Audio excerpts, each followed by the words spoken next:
Hey guys, Garrett with Top Priority Hunting. So we just got done doing Justin's what's in your pack as far as being a camera guy on a specific hunt. I'm gonna kind of go over what it would look like as far as how we run the crew, one guy being a camera guy. This would kind of simulate me being the shooter for that day.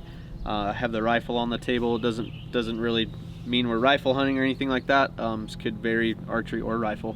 So I'm running the 5500 pack, same as Justin and Jeremy. Mine's in the Coyote. I do run 2 accessory pouches on the side.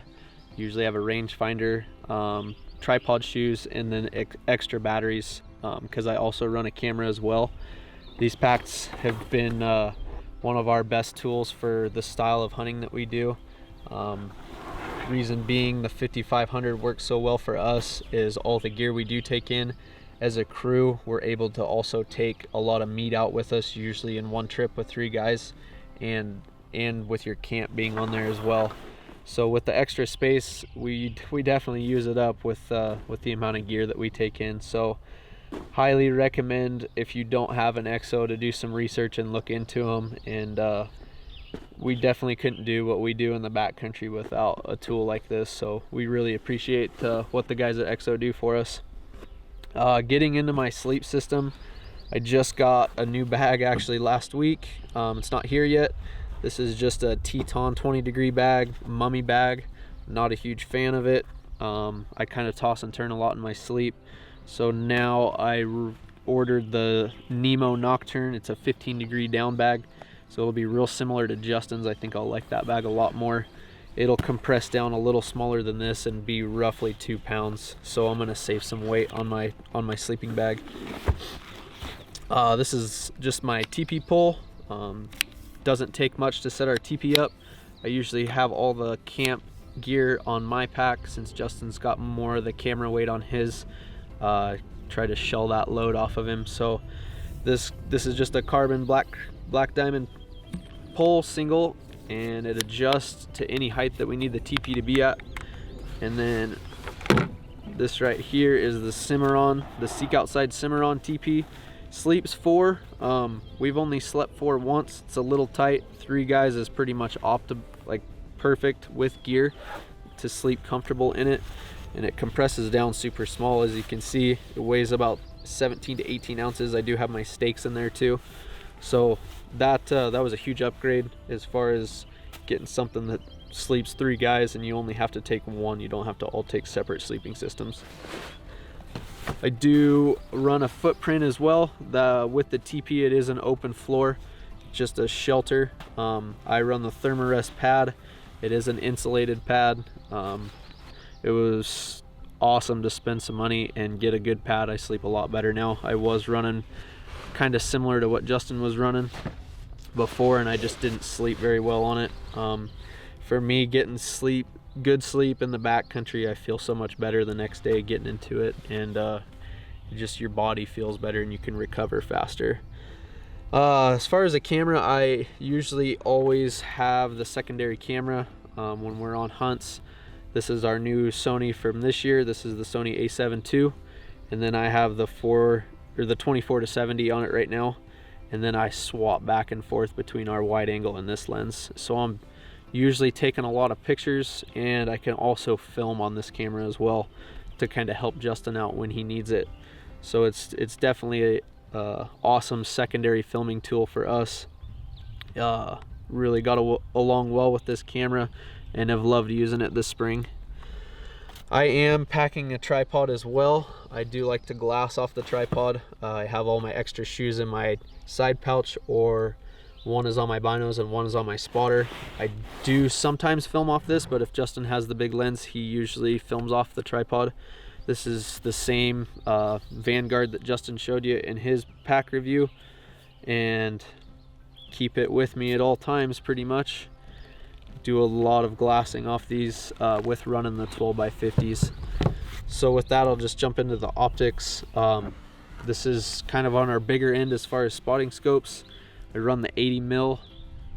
It's definitely on the heavy side, but it has came in handy. We used it a lot during our spring bear hunt a couple weeks ago, and it really eliminates walking that extra distance if you don't need to. We did some filming through it off the phone scopes, and have loved using this. Running the same 12x50 razors as Justin. This is the 2nd gen Muley Freak Bino harness. Just got it this year, and have really liked using these new binos and then putting them on the tripod to glass. A little steadier glassing, and you don't get as shaky and his motion sickness, I guess, when you're glass. My accessories are pretty scattered through my bag. I usually try to keep them in the top to keep it cleaned up. One of my pouches usually has a lot of headlamp batteries, pretty much for everybody, just in case. And then I also take 9-volt batteries for the microphones, so Justin doesn't have to pack those as well. I do have some moleskin and recovery stuff in here, usually recovery drinks, and I put my coffee and everything else in this accessory bag, and my first aid kit and everything I need in there is in this accessory pouch. So pretty close to the same as Justin's. We all split it up, have pretty much the same things in there. Few differences, but not much. I do take the block charger in to recharge our phones in case of emergency or anything like that, and if we're doing any phone scope footage, so I can recharge mine and Justin's phones a couple times just off this.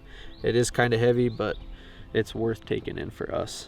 It's just a black diamond headlamp, and then I'm also running 2 knives, same as Justin. Actually, we're doing the Outdoor Edge and the Havalon. Great multi-change blades on them, and they're both really light, so don't really like taking a bunch of knives in to work on stuff. Trekking poles, I just run the Lecky Castellos. Justin got a new set of black diamonds. They're not here yet, so that's why they weren't in his video. He was running the Eastons, same as Jeremy. He just went with a more lightweight, compacted trekking pole. They're actually really nice. We saw a pair. Game bags, me and Justin usually split up on game bags. I usually pack 4 to 5 if there's 3 of us. That way everybody can kind of put a quarter and we can all split it up. We all run the same game bags, so that's nice as far as getting everything cleaned back up and then spreading it back out to everybody. So these are the Caribou Gear, the Wapiti game bags. So they're pretty strict for just elk, but we use them for deer and bear and anything else that we might be hunting, so they've worked really well for us. We'll get into my food setup. I run a 3-liter bladder. I kind of cheat and I use Justin's filtration system. There's really no sense in everybody packing one. I did pack mine before, but we ended up just one of us using it, so we decided to just cut it back and use one. I do the same thing as Justin to save some room in my pack. Usually only eat mountain houses at night. Because if you're on an 8 to 10 day hunt, you don't want a huge bag full of just mountain houses. Sometimes for dinner I'll substitute and do like a rice with ramen kind of deal, and there's huge difference in kind of all of our food as far as what we like.